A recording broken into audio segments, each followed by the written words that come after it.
Herkese selam. Bu gece uykuya dalmadan önce sizleri Orta Çağ'da bir yolculuğa çıkaracağım. Ve Orta Çağ'da yaşanan hastalıklar hakkında konuşacağız. Hollywood'un abartılı şövalyelik masallarını unutun. Gerçek şu ki muhtemelen bir gün bile dayanamazdınız.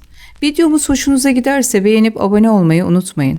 Ayrıca yorumlarda nereden izlediğinizi ve saatin kaç olduğunu yazarsanız sevinirim. Dünyanın dört bir yanından kimlerin bize katıldığını görmek gerçekten harika bir duygu. Işığı yavaşça kıs. Arka planda hafif rüzgar uğultusu istiyorsan vantilatör açabilirsin. Şimdi kendini bu zaman yolculuğuna bırak.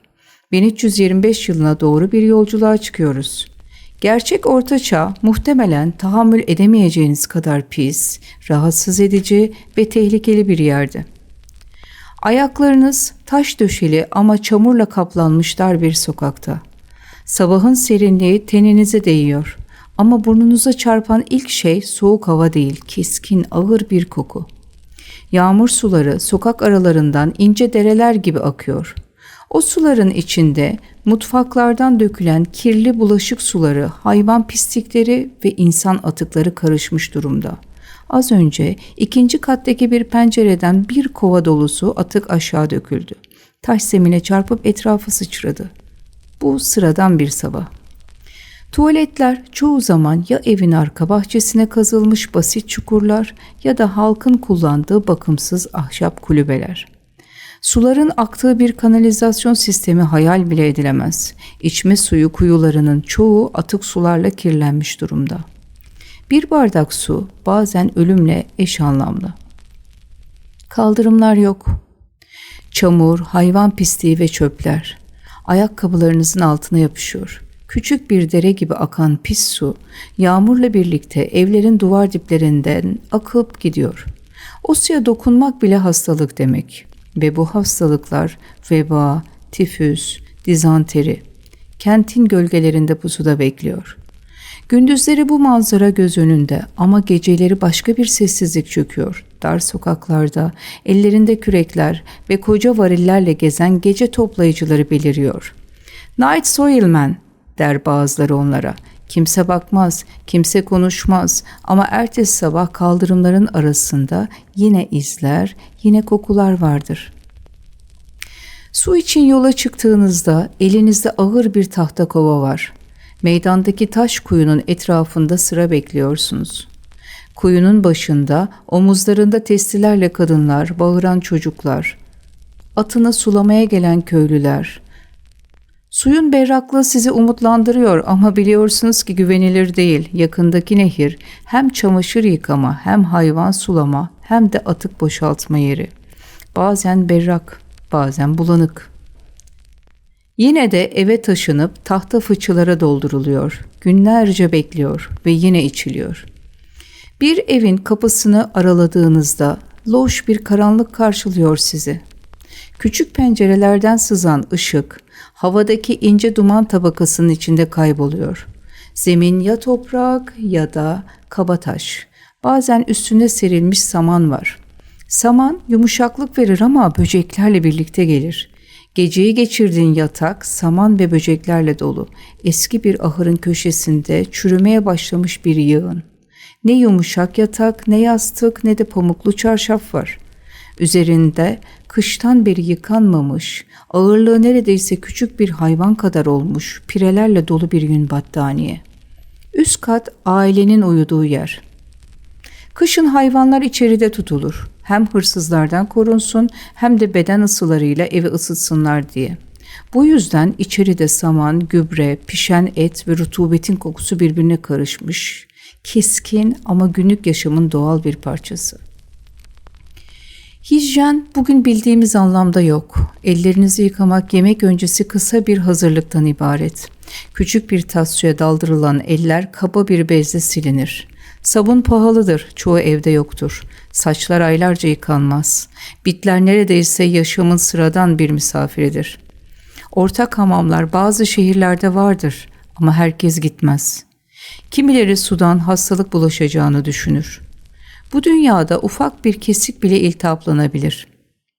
Ateş yapabilir ve sizi günler içinde yatağa mahkum edebilir.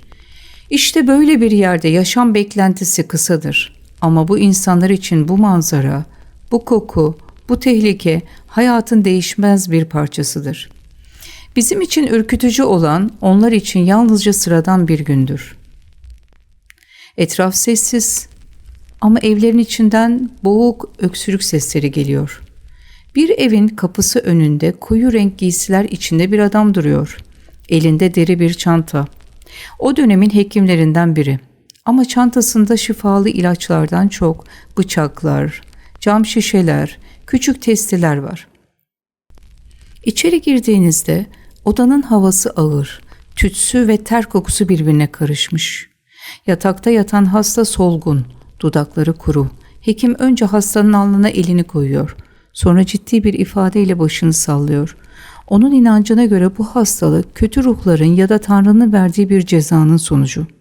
Tedavi yalnızca bedeni değil, ruhu da temizlemeli. Bir köşede kan alma için hazırlanmış ince bir bıçak parlıyor.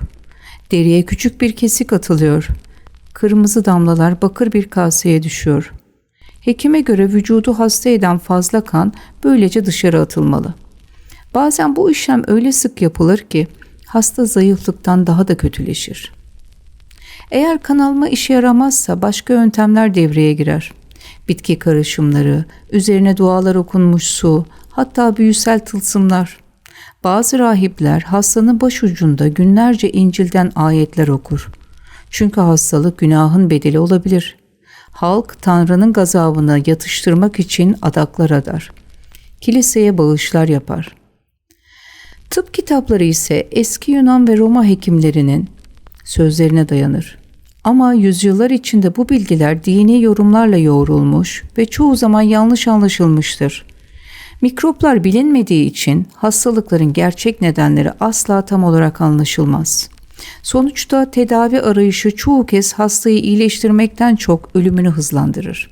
Ve siz o karanlık odadan çıkarken fark edersiniz. Orta çağda hasta olmak yalnızca bedenin değil, kaderin de sınandığı bir yolculuktur. Takvimler şimdi 13 Ekim 1999'u gösteriyor. İngiltere'de Kral 4. Henry taç giymeye hazırlanıyor. Ama başının içinde altın taç gelmeden önce bile küçük istilacılar var, bitler. Ve bu kimsenin şaşıracağı bir durum değil. O çağda en soylu insan bile bitlenebilirdi. Pis olmak ya da kötü kokmak neredeyse havadaki sis kadar olağandı. Kasabalar kirliydi. Sokaklar çamur ve atıkla doluydu. Temiz akarsu çoğu yer için hayalden ibaretti. Evet, Roma döneminden kalma çeşmeler bazı şehirlerde hala vardı. Ama hayvan leşleri, çöpler ve kanalizasyonlar suyu da havayı da kirletiyordu. Ve işte o ortamda 1348 ile 1350 yılları arasında kara veba geldi. Avrupa nüfusunun yarısını, dünyanın bilinen nüfusunun 1/3'ünü silip süpürdü. O dönemde henüz mikrobun ne olduğu bilinmiyordu. Bakteri ve virüs kavramları yoktu. İnsanlar bu felaketi kilisenin dilinden dinledi. Hastalık Tanrı'nın günahkarlara verdiği cezadır. Ama kara vebanın gölgesi uzadıkça kiliseye duyulan güven sarsılmaya başladı.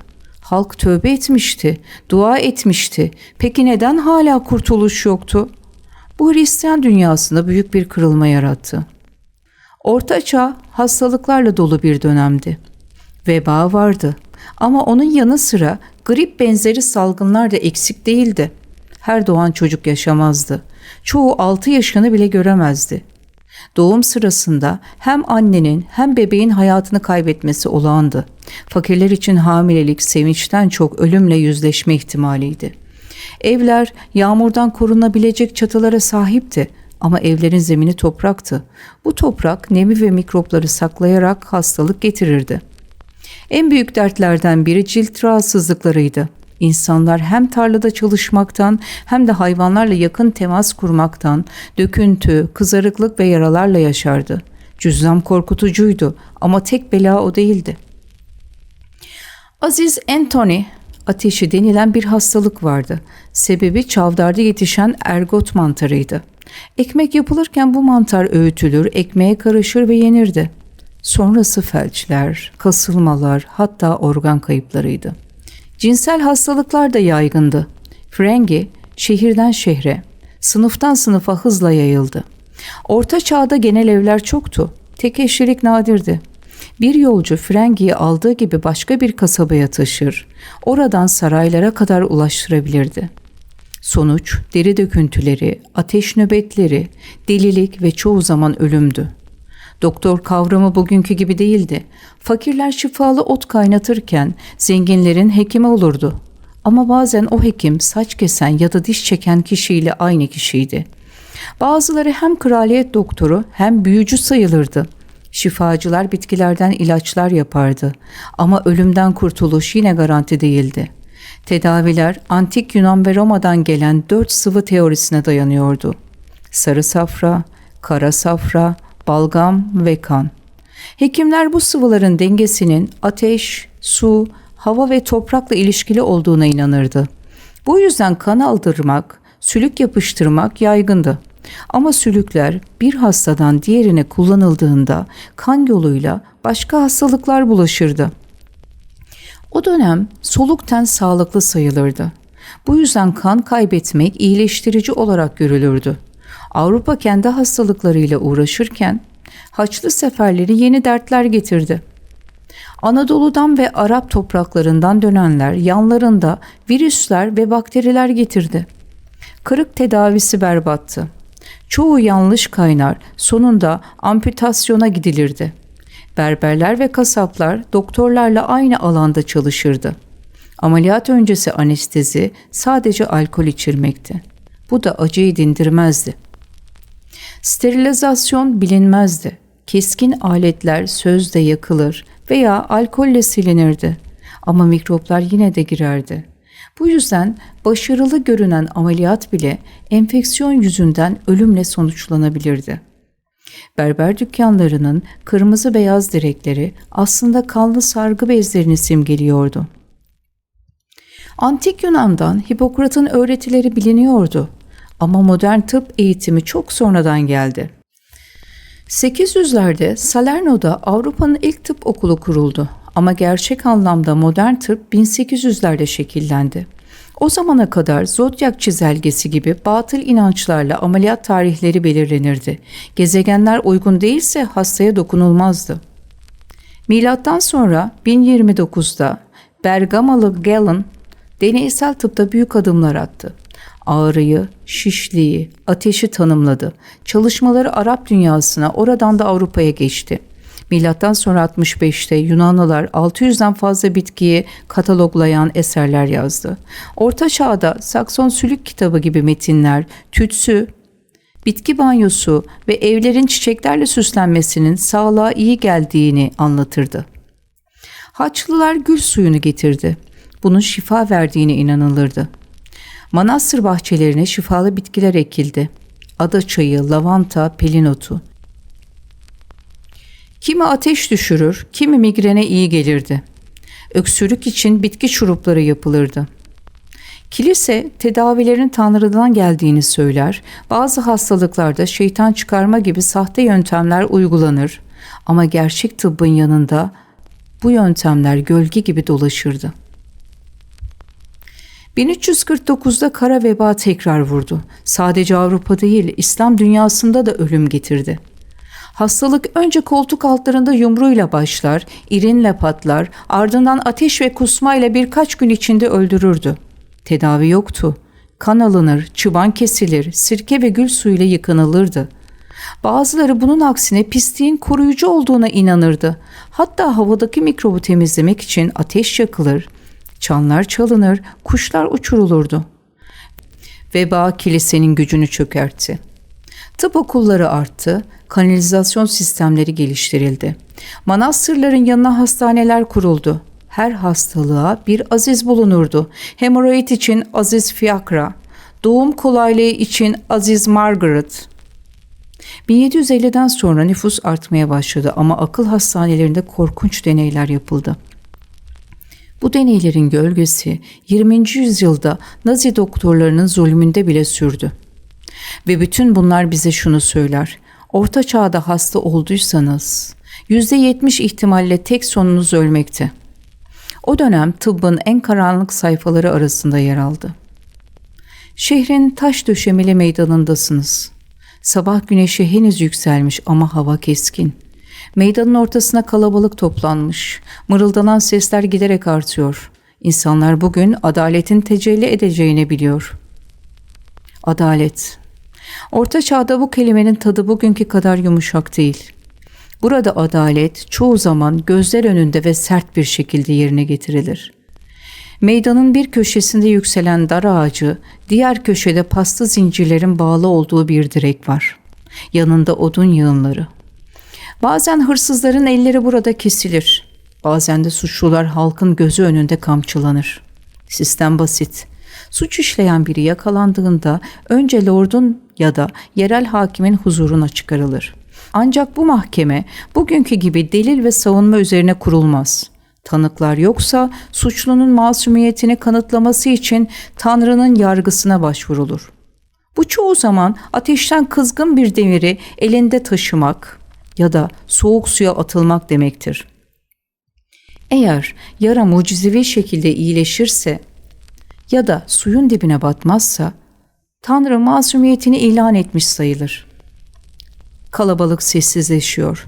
Zincire bağlı, yıpranmış giysiler içinde bir adam getiriliyor. Onun için karar çoktan verilmiş. Cellat yüzünü kapatmış.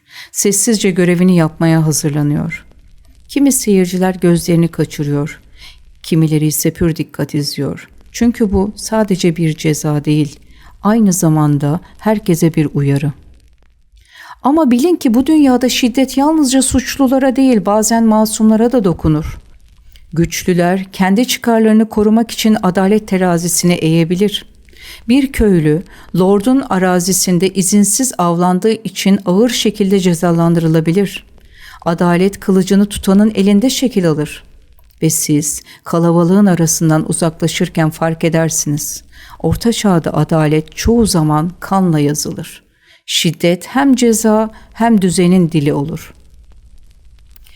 Sabah güneşi henüz ufuktan yeni yükselmiş. Havanın soğuğu yüzünüze çarpıyor ama elleriniz daha şimdiden çalışmaktan çatlamış ve kuru. Arkanızda küçük, duman kokulu bir taş ev var. İçinde soba değil, sadece odun ateşiyle ısınan tek bir oda. Yerde saman serili. Köşede birkaç çömlek, tencere, tahta kaşık. Bu sizin eviniz. Henüz 16 yaşındasınız. Ama evli ve çoktan birkaç çocuk annesisiniz. Çocuklardan biri kucağınızda. Diğeri eteğinize yapışmış. Geceyi huzursuz geçirdiniz. Küçük olan ateşlendi. Şifacıya gitmek pahalı, dua etmek ise bedava. O yüzden sabahın ilk ışıklarıyla küçük şapel yoluna düşerken bir yandan da ekmek hamurunu yoğurmanız gerektiğini hatırlıyorsunuz. Ev işleriyle tarla işleri arasında durmadan gidip geliyorsunuz. Baharda tarlada ekin ekiyor, yazın ot biçiyor, sonbaharda hasat kaldırıyorsunuz. Çoğu zaman sırtınızda bebeğiniz, ellerinizde orak. Avuçlarınızda nasır, omuzlarınızda yorgunluk var. Güneşin doğuşundan batışına kadar geçen zaman sizin için hep iş ve sorumluluk demek. Ama asıl tehlike evin içinde, doğum. Her yeni gebelik yaşamla ölüm arasında bir kumar. Ebeler var ama onların ellerinde tıbbi bilgi değil, nesiller boyu aktarılmış halk reçeteleri var. Bazen işe yarıyor, bazen değil. Doğum sırasında kaybedilen kan, yüksek ateş ya da enfeksiyon birçok kadının hayatını bahçedeki küçük bir mezara sığdırıyor. Ve gökyüzünde daha karanlık bir gölge var. Cadı avları. Bir komşunun hastalığı, bir ineğin aniden ölmesi ya da sadece fazla bağımsız görünmek bile size hedef haline getirebilir. Bir fısıltı, bir suçlama, bir bakış yeterli. Bir anda kendinizi köy meydanında şüpheli gözlerin ortasında bulabilirsiniz. Orta çağda kadın olmak yalnızca bedensel gücünüzü değil, ruhunuzun direncini de sınayan bir yolculuktu. Erken yaşta evlilik, arka arkaya gebelikler, bitmeyen ev ve tarla işleri, doğumda ölüm riski ve toplumun baskıcı gölgesi. Tüm bunlar arasında kadınlar sessizce ama inatla yaşamaya devam etti. Ve siz bu hikayeden çıkarken fark edersiniz. O dönemin kadınları hayatta kalmayı başardıkları her günü görünmez bir zafer gibi taşırdı. Yıl 1762. St. Petersburg'un ihtişamlı kış sabahlarından biri. Neva şehri kış uykusuna yatmış gibi, yüzeyi buzla kaplı. Sarayın altın kubbeleri soğuk güneşin ışığında parlıyor. Sarayın dev pencerelerinden içeri giren ışık, kristal avizelerin yüzlerce kristali arasında kırılıyor. Odaları altın tozuna bulanmış gibi gösteriyor. Ama bu sabah sarayın içindeki hava dışarıdaki soğuktan daha keskin. Mermer koridorlarda ayak sesleri yankılanıyor. Fısıldaşan sesler altın işlemeli kapıların ardında hızla susuyor. Herkes biliyor bugün tarihin akışı değişecek. Taht el değiştirmek üzere. Genç bir Alman prensesi olarak Rusya'ya geldiğiniz günü hatırlıyorsunuz. Adınız Sofya'ydı. Rusya'ya gelince Catherine oldunuz. O saraya ilk adım attığınız günü hatırlıyorsunuz. Dilini bilmediğiniz bir ülke, kültürünü tanımadığınız bir saray. Ama siz sessizce gözlem yaptınız. Kim kiminle konuşur, kim kime gülümser, kim kimin arkasından hançerini saklar. Hepsini öğrendiniz. Evlendiğiniz Çar 3. Peter halkın sevgisini kazanamamış, soylularla arasına mesafe koymuştu. Siz ise farklıydınız. Rusçayı hızlıca öğrendiniz. Ortodoks inancını benimsediniz. Halkla bağ kurdunuz. Ve perde arkasında sadık dostlar, subaylar ve saray mensuplarıyla güçlü bir ağ ördünüz. O ağ bir sabah sizi imparatoriçe koltuğuna taşıdı. Ve bir sabah ordu sizin tarafınızda. Saray kapıları ardına kadar açık, taht ise boştu. Mermer basamaklardan ağır adımlarla çıktınız. Kadife kaftanınızın altın işlemeleri loş ışıkta parlıyor. Soğuk havada nefesiniz buhar olup yüzünüze dönüyordu. O an tarihin size ait olduğunu biliyordunuz. Tahta oturduğunuzda Rusya devasa ama karmaşık bir imparatorluktu. Siz aydınlanma düşüncelerini benimseyerek modernleşme hayalleri kurdunuz. Eğitim reformları, yönetimde iyileştirmeler, hukukun geliştirilmesi. Voltaire ve Diderot gibi filozoflarla yazıştınız. Fikirlerinizi güçlendirdiniz, cesaret buldunuz. Okullar açtınız. Yasaları modernleştirmeye çalıştınız. Ama idealizm tek başına yetmezdi. Soylular ayrıcalıklarının elinden alınmasına kolay kolay izin vermezdi. İşte burada strateji devreye girdi. Reformlarınız ilerlerken soylulara karşı sert durdunuz. Onların desteğini kaybetmeden gücünüzü onlardan daha büyük hale getirdiniz. Bu yüzden denge kurdunuz. Bir elinizle ilerlemeyi, diğer elinizle disiplini tuttunuz. Gerektiğinde orduyu kullandınız. Gerektiğinde altınla ikna ettiniz. Bir yandan adalet ve ilerleme sözcüklerini dillendirirken diğer yandan imparatorluk sınırlarını genişlettiniz. Kırım İlhalkı, Osmanlı'ya karşı zaferler, Polonya'nın paylaşımı, her biri altın yaldızlı haritalarda yeni çizgiler demekti. Sarayın ihtişamlı salonlarında yürürken kadife perdelerin arasından süzülen ışık yüzünüze vuruyor. Uzakta mücevher işlemeli saat tıkır tıkır işliyor. Ama saat yalnızca zamanı değil, gücün ritmini de sayıyor. Siz ise o ritmi elinizde tutuyorsunuz. Dışarısı karla kaplı, sessiz. İçeride ise iktidar oyunları, fısıldaşan entrikalar, kağıda dökülmüş gizli anlaşmalar var. Siz bu labirentte hem aydın bir reformcu hem de demir yumruklu bir hükümdar olarak ilerliyorsunuz. Ve geriye dönüp baktığınızda bilirsiniz ki tarihin sizi hatırlama sebebi yalnızca tahta çıkmanız, imparatoriçe olmanız değil, kadın olarak bu sert dünyanın kurallarını öğrenip kendi oyununuza çevirmenizdir. Catherine yalnızca bir imparatoriçe değil, zorluklar karşısında denge kurabilen, gücü elinde tutmayı bilen bir stratejisttir. Hem bir aydın hem de gerektiğinde demirden bir hükümdardır. Takvimler 1970'leri gösteriyor. St. Petersburg'un taş döşeli caddeleri, Sabahın ilk ışıklarında ince bir buz tabakasıyla kaplı.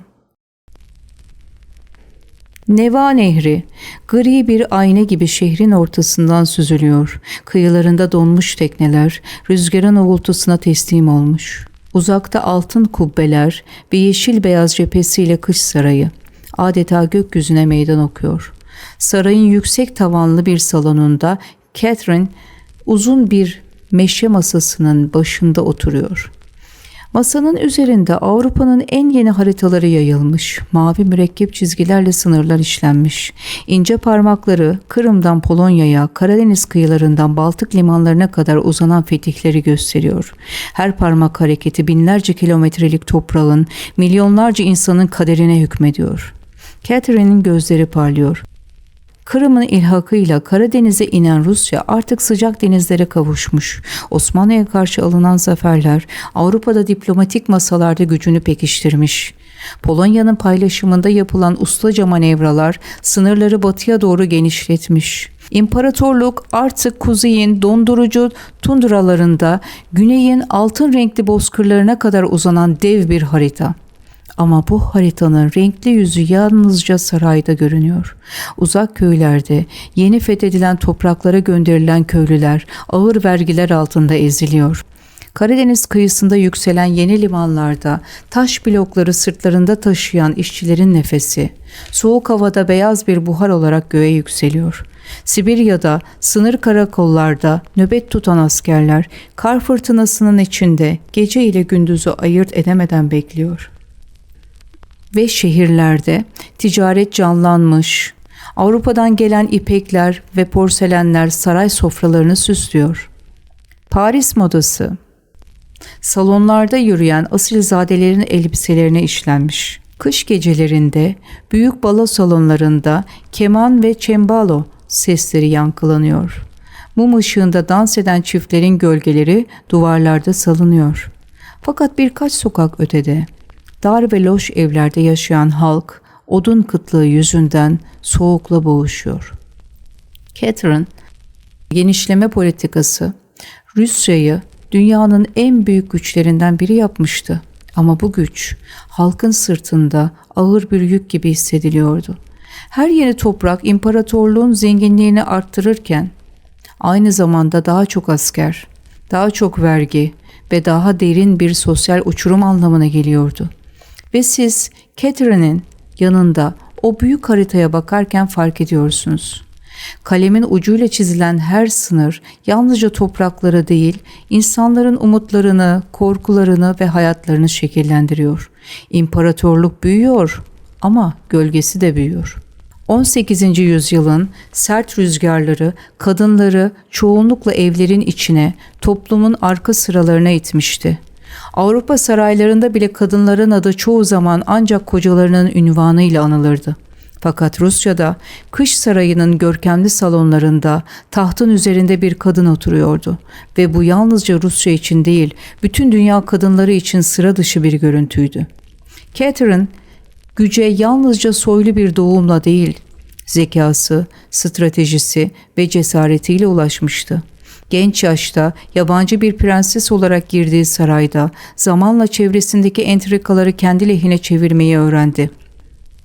Bir darbeyle tahta çıktığında pek çok kişi onun saltanatının kısa süreceğini düşündü. Oysa Catherine yalnızca tahtı korumakla kalmadı, Rusya'yı Avrupa'nın en büyük güçlerinden biri haline getirdi. Kadınlar için Catherine'in anlamı yalnızca kazandığı savaşlar veya yaptığı reformlarda değildi. Onun en büyük mirası toplumun dayattığı sınırların aşılabileceğini göstermesiydi. O erkek egemen bir dünyada politik zekasıyla rakiplerini alt eden, diplomasi masalarında sözünü dinleten, reformlarla ülkesini dönüştüren bir liderdi. Kış sarayının altın yaldızlı kapılarının ardında Catherine'in yürüdüğü uzun koridorlar adeta bir mesaj fısıldar. Kadınların yeri yalnızca ev değil, tarihin ta kendisidir. Bugün hala dünyanın dört bir yanındaki kadın liderler, siyasetçiler, akademisyenler ve sanatçılar için Catherine yalnızca bir hükümdar değil, gücün, aklın ve azmin cinsiyet tanımadığının kanıtıdır. Ve siz o büyük salonun ortasında Catherine'in tahtına baktığınızda sadece bir imparatoriçe değil, asırlara meydan okuyan bir kadın figürü görürsünüz. Şimdi yoğun tropikal ormanın kalbinde antik Maya kenti Palenque gizemli taş tapınaklarının gölgesindesiniz. Sisli sabah ışığı 7. yüzyılın kadim duvarlarında geziniyor. Havada kuru yaprak ve yaş toprak kokusu sanki sizi geçmişe doğru çekiyor. Temple 13'ün taş basamakları arasında bir kırıklık keşfeder bir arkeolog. Fanny Lopez Jimenez. Işığı kaydırdığında gizli bir geçidin ardında kapalı bir mezar odası keşfedilir. İçeri girdiğinizde karşınızda bir monolit mezar, cinnebar tozu ile kıpkırmızı kaplı. Başında malakitten yapılmış, obsidyen gözlü, yeşilin ve kırmızının mistik dansını yansıtan bir cenaze maskesi var. Bu Maya'nın Kızıl Kraliçesidir. İskeletin ve mezarın içi parlayan cinnebar tozu, Maya ritüellerinde yeniden doğuşun, güneşin kan kırmızısı anlamına gelir. Bu onun sıradan biri olmadığını, el üstünde tutulan bir kraliçe olduğunu gösterir. Mezar eşyaları arasında jadeit boncuklar, kabuk ve obsidyen bıçaklar yer alır. Bunlar onun statüsünün büyüklüğünü anlatan detaylardır. Ölümle bile parlayan bir gücün simgesi gibidir. DNA analizleri onun Pakal'ın annesi değil, büyük olasılıkla eşi Ex-Tizi Akbuaca olduğunu öne sürüyor. Yarattığı etki Maya tarihinde kadın gücünün unutulmaz bir örneğidir. Kızıl Kraliçe halkı için sadece yönetici değil, ritüelleri şekillendiren bir figürdü. Metropolitan Museum of Art'ın sergilerinde vurgulandığı gibi Maya Kraliçesi sadece bir figür değil, ritüelin kendisiydi. Göksel güçlerle bağ kuran, toplumun kutsallığını temsil eden önemli aktördü. Örneğin Tikal'deki bir stela üzerinde betimlenen Mutal'ın kraliyet hanımı, seremonide bir yılanla iletişim kurarken ışın kırıcı bir regalia ile resmedilmiştir. Kuba'da hüküm süren Kavil Aca ise üst düzey savaşçı unvanını taşımış, ayakları altında onlarca tutsak betimlenen heykellerle tasvir edilmiştir. Yalnızca bir eş değil, gerçek bir liderdir. Tapınak taşlarının üzerindeki sabah ışığı hafif bir titreşim yaratır. O an siz de Kızıl Kraliçenin sarayında hissedersiniz. Yüzünüzde makalit maskesinin soğuk dokunuşunu, yanında jade tanelerinin sessiz ağırlığını. Ritüel davullarının uzaktan ritmik çarpışı kalbinizde uyumlanır. Kraliçenin gölgesi ormanda süzülen sis gibidir. Hem var olan hem de efsane. Bugün bile kadın liderler birçok toplumda azınlıkta. Kızıl Kraliçenin mezarında bulunan zengin cenaze armağanları onun yalnızca bir eş değil, gerçek bir siyasi otorite olduğunu gösteriyor. Maya toplumunda kadınların törensel, diplomatik ve hatta askeri karar mekanizmalarında aktif yer alabildiğinin kanıtı bu. Bu, kadınların tarih boyunca yalnızca arka planda değil, bizzat tahta oturduğunu hatırlatıyor. Kızıl Kraliçenin mezarındaki kırmızı cinnebar tozu yeniden doğuş ve yaşam döngüsünün sembolüydü. Bu, kadının yalnızca politik güçle değil, aynı zamanda ruhani otoriteyle de anıldığını gösteriyor. Dünya kadınları için bu, güç kavramının yalnızca kaba kuvvet ya da siyasi hakimiyet olmadığını, kültür, inanç ve toplumla bağ kurabilme becerisinin de en az o kadar önemli olduğunu hatırlatıyor. Kızıl Kraliçe keşfedilene kadar 1300 yıl boyunca unutulmuştu. Ancak arkeoloji sayesinde yeniden gün yüzüne çıkması, kadınların tarih sahnesinde silinmiş izlerinin geri getirilebileceğini gösteriyor. Bu bugün dünyanın dört bir yanında haklarını savunan kadınlar için ilham verici bir örnek. Sessizlik, yokluk anlamına gelmez. Bazen sadece keşfedilmeyi bekler. İşte bu yüzden Kızıl Kraliçe, Maya dünyasında kadın gücünün sembolüdür. Ritüel ve siyasi zeminde etkisi sadece antik değil, günümüz kadınlara da mesaj verir. Kadın tarih boyunca görünür ya da görünmez şekillerde etki yaratmıştır. O bir kraliçe, bir lider değil, aynı zamanda kadim bir diriliş ve ritüelin temsilcisidir. Onun hikayesi, kadın her çağda ve her coğrafyada kendi tahtını kurabilir mesajını verir. Şimdi sıcak bir yaz akşamındayız. Havanın içinde tozlu çiçek kokusu, uzaktan gelen hafif bir gitar tınısı var. Yavaşça mavi boyalı duvarların arasından geçiyoruz. Karşımızda koyu Akan'daki o ünlü Kazazul. Mavi ev. Duvarlarının rengi öyle derin ki sanki gökyüzünün bir parçası koparılıp buraya yerleştirilmiş. Avluda saksılardan taşan kırmızı sardunyalar, bir köşede kaktüslerin gölgesi ve o kapının ardında kendi yaralarını tuvale nakış gibi işleyen bir kadın. Frida Kahlo. Frida 6 Temmuz 1907'de doğdu. Daha çocukken bedenine ağır bir misafiri geldi. Çocuk felci. Bir bacağı diğerinden ince, adımları hep biraz aksak. Ama o topallayan bacağını saklamak yerine uzun etekleriyle, desenli çoraplarıyla süsledi. Belki de daha o yaşta acıyı saklamak değil, ona kendin rengini vermek gerektiğini biliyordu. Gençlik yıllarında kader ona çok daha sert bir darbe vurdu. 1925'te bir tramvay kazası. Saniyeler içinde hayatının bütün yönü değişti. Frida'nın omurgası, kaburgaları, kalçası ve bacağı ağır şekilde kırıldı. Vücudu onlarca kemik kırığıyla paramparça oldu. Hastane odasında aylarca yatağa bağlı kaldı. Ama yatağının tavanına asılan bir ayna ona dünyaya açılan tek pencereydi. Yüzüne baktı. Gözlerinin içine uzun uzun ve fırçayı eline aldı. Boyalarla kendini yeniden inşa etmeye başladı. İlk otoportrelerini işte bu zorunlu yalnızlıkta yaptı. Diego Rivera ile ise 1928'de tanıştı. Meksika güneşi başkentin üstünde alçakça asılmış turuncu ve altın tonlarında yanıyor. Uzakta mariachi melodileri, yakındaki çiçek pazarından yayılan taze yasemin ve toprak kokusu. Ve işte bir atölyenin kapısından içeri giriyoruz. Yüksek tavanlı duvarları, Frankslerle kaplı bir mekan. Fırçaların hışırtısı, boyaların keskin kokusu. Tam ortada dev gövdeli bir adam. Diego Rivera. Onun yanında kocaman, karanlık gözleriyle dünyayı süzen, rengarenk elbiseler içinde genç bir kadın. Frida Kahlo. Frida Diego'ya ilk kez genç yaşta aşık oldu. Diego o zamanlar Meksika'nın en ünlü ressamıydı. Dev duvar resimlerinin önünde durduğunda neredeyse bir anıt gibi görünürdü. O sanat dünyasının ağır topu, Frida ise yeni yeni resim yapmaya başlayan genç bir kadın. Ama Frida hiç çekinmeden ona tablolarını gösterdi. Diego o fırça darbelerindeki gücü gördü ve ona sanatını devam ettirmesini söyledi. Bu aralarında hem sanatsal hem duygusal bir bağın ilk kıvılcımıydı. Aşkları Meksika fırtınası gibiydi. Bir gün tutku dolu, ertesi gün yıkıcı.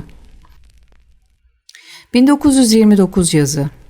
Meksika'nın gökyüzü ogun masmavi, sokaklar karnaval coşkusunda. Frida, beyaz işlemeli bluzunun üzerine kırmızı bir rebozo atmış. Saçlarını kırmızı kurdelelerle örmüş.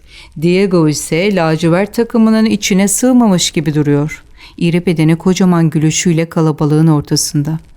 Nikahları kıyılırken çevrede hem alkışlar hem fısıldaşmalar var. Çünkü herkes farkında. Bu evlilik sadece iki insanın birleşmesi değil, iki güçlü sanat ruhunun çarpışması olacak. Onlara fil ile güvercin lakabı takılmış bile. Diego'nun koca cüssesi ve yaş farkı, Frida'nın ise zarif ama ateşli varlığı, herkesin göz önünde unutulmaz bir sahne yaratıyor. Çevreleri onları fil ile güvercin diye anıyordu. Diego iri cüssesi ve güçlü kişiliğiyle fili, Frida ise narin bedeni ama keskin zekasıyla güvercin teslim ediyordu. Evliliklerinin ilk yılları adeta bir fırtınanın ortasında gemi yolculuğu gibi. Diego'nun duvar resimleri için Amerika'ya gidiyorlar. New York, Detroit. Göğe uzanan binaların gölgesinde Frida hem yeni ilhamlar buluyor hem de yabancı bir kültürün yalnızlığını hissediyor. Diego kalabalık atölyelerde freksler yaparken Frida kendi küçük atölyesinde acılarını ve hayallerini tuvale aktarıyor. Ama evlilikleri hiçbir zaman sakin bir nehir gibi akmadı. Diego'nun sadakatsizlikleri Frida'nın kalbinde derin yaralar açtı.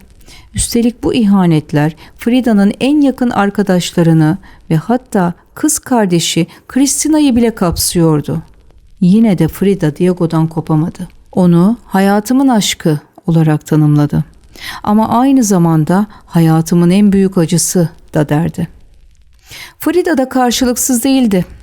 O da hayatı boyunca hem erkeklerle hem de kadınlarla ilişkiler yaşadı. Tutkulu, özgür ruhu sınır tanımıyordu. Aralarında ünlü devrimci Leon Trotsky bile vardı. Ama her yol yeniden Diego'ya dönüyordu. 1939'da boşandılar. Frida boşanma sonrası bile onun portrelerini yaptı. Mektuplar yazdı. Bir yıl sonra 1940'ta yeniden evlendiler. Bu ikinci evlilik ilkinden daha sakin değildi. Ama artık Frida Diego'yu olduğu gibi kabullenmeyi öğrenmişti. O böyle, ben de böyleyim der gibi. Frida'nın aşk hayatı tıpkı tabloları gibi canlı renklerin, keskin kontrastların, acının ve tutkunun iç içe geçtiği bir manzaraydı. Onun için aşk güvenli bir liman değil, fırtınada dans etmeyi öğrenmekti. Ve belki de bu yüzden bugün Frida'nın bakışlarında hem derin bir kırgınlık hem de sarsılmaz bir sevgi görebiliyoruz. 1950'lerin başı Frida'nın evi La Cazol artık bir atölyeden çok bir hastane odasına benziyor. Duvarlar hala rengarenk tablolarla, maskelerle, fotoğraflarla süslü ama içeride ağır bir ilaç kokusu var. Yatağının etrafında boya kutuları, fırçalar ve yarım kalmış tuvaller. Çünkü Frida bedenine ne olursa olsun fırçasını elinden bırakmıyor. Çocukluğundan beri çektiği polio hastalığı, kazanın yarattığı hasar, defalarca yapılan ameliyatlar. Omuriliğine metal çubuklar yerleştiriliyor, bacağı kesiliyor. Ama Frida, ayaklarla yürümeye ihtiyacım yok, kanatlarım var benim diyecek kadar inatçı. Yatağında sırt üstü yatarken tavana monte edilmiş özel bir çerçeveye tuval asılıyor. Fırçasını kaldırıp boyaya daldırırken yüzünde acıdan bir gölge ama gözlerinde hala ateş var. Çünkü o bedeninin hapsine karşı sanatıyla savaş açmış bir kadın. Diego hala yanında. İlişkileri hala inişli çıkışlı. Bazen sessiz bir bakış, bazen kavga. Ama birbirlerinden kopamıyorlar. Frida o mavi evin bahçesinde dostlarını, sanatçıları, politikacıları ağırlamaya devam ediyor. Kahkahalar, siyaset tartışmaları, müzik ve resim. Acının ortasında bile hayat dolu anlar yaratmayı biliyor. Frida'nın resimlerine baktığınızda Meksika'nın toprağını hissedersiniz. Kırmızı topraklar, altın sarısı mısır başakları, kaktüslerin dikenli sessizliği. Ama bir de o toprakların içinde saklı acı vardır. Omurgasında saplı demir çubuk, karnından açılmış yara, gözlerinden süzülen ama tuvalde damla damla çiçeğe dönüşen yaşlar. Otoportreleri sadece kendi yüzünü değil, kendi ruhunu resmederdi. Kendimi resmediyorum çünkü çoğu zaman yalnızım derdi. Ama aslında her tablosu başkalarının yalnızlıklarına da dokunurdu. Kadın olmanın yükünü, sevilmenin yanındaki kırılganlığı, bedensel acının görünmeyen izlerini o fırça darbelerinde hep hissedersiniz. Hayatına giren en büyük aşk Diego Rivera'ydı. Onunla ilişkisi bir Meksika fırtınası gibiydi. Kimi zaman tutkulu bir yağmur, kimi zaman yıkıcı bir kasırga. Aldatıldığında bile ondan vazgeçemedi. Kopup kopup tekrar birleştiler. Frida aşkı da ihaneti de saklamadı. Hepsini tuvalin tam ortasına koydu. Sağlığı yıllar geçtikçe bozuldu. Sayısız ameliyat, kesilen bir bacak. Ama Frida bastonuyla, tekerlekli sandalyesiyle bile sergilerine katıldı. Hatta bir sergi açılışına yatağını galerinin ortasına koydurup oradan misafirlerini selamladı. Çünkü onun için sanat nefes almak kadar gerekliydi. 1954 yazında Meksika'nın yağmurlu bir gününde Frida bu dünyadan ayrılıyor. Masasının üzerinde yarım kalmış fırçalar, duvarda Diego'nun portresi. Cenazesinde tabutunun üzerine kırmızı bir bayrak ve onun sevdiği çiçekler konuyor. Frida'nın son yılları sadece acı değil, aynı zamanda insanın iradesinin, yaratıcılığın ve aşkın bedensel sınırları nasıl aşabileceğinin kanıtıydı. O, dünyaya şunu gösterdi. Bir kadın ne kadar kırılmış olursa olsun kendi renkleriyle dünyayı boyayabilir. Bugün dünyanın dört bir yanında onun otoportrelerine bakan milyonlarca insan var. Kimisi onun kaşlarının arasındaki o derin bakışta kendi hikayesini buluyor. Kimisi de yaralı bedeninin içinden fışkıran hayat enerjisinde kendi karanlığını aydınlatacak bir kıvılcım görüyor. Frida Kahlo bize şunu fısıldıyor. Bedenin zincire vurulabilir ama ruhunun fırçasını kimse elinden alamaz.''